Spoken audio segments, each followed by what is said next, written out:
धृष्टकेतुश्चेकितानः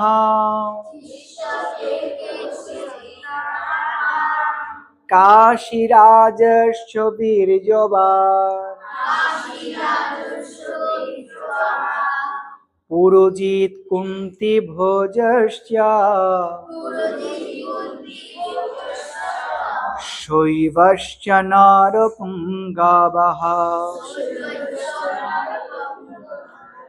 योधामन्योश्च विक्रान्त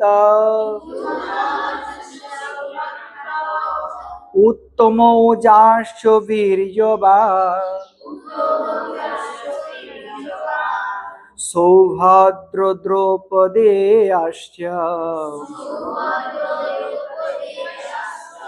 सर्वे एव महारथाः। এবার আমরা প্রত্যেকটি শব্দের অর্থ শুনব। ধৃষ্টকেতুশ্চেকিতানঃ, যদি সন্ধি বিচ্ছেদ করা হয় ধৃষ্টকেতুঃ যুক্ত চ যুক্ত চেকিতানঃ। এখানে ধৃষ্টকেতু এবং চেকিতান দুজনের নাম বলেছেন। চ শব্দের অর্থ এবং।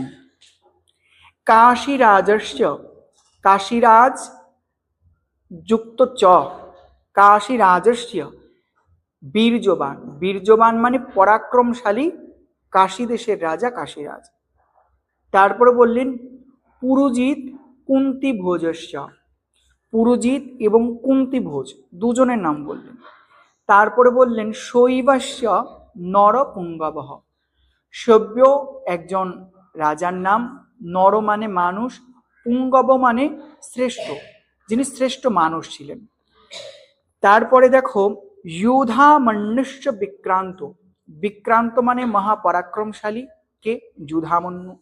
উত্তমৌজাশ্চ বীর্যবান, বীর্যবান মানে পরাক্রমশালী ক্ষমতাশালী কে সে উত্তমৌজা। তারপরে বললেন সৌভদ্র, সৌভদ্র মানে সুভদ্রার পুত্র। দ্রৌপদে আশ্চ এবং দ্রৌপদীর পঞ্চপুত্র। সর্ব, সর্ব মানে সবাই, এব মানে অবশ্যই, মহারথ মানে মহারথী। এর বঙ্গানুবাদ কি আমরা শ্রবণ করি। ধৃষ্টকেতু চেকিতান, বীর কাশীরাজ, পুরুজিৎ এবং কুন্তীভোজ, নরশ্রেষ্ঠ সভ্য বলশালী যুধামন্যু, বীর্যবান উত্তমৌজা, সুভদ্রার পুত্র অভিমন্যু এবং দ্রৌপদীর পঞ্চপুত্র, এরা সকল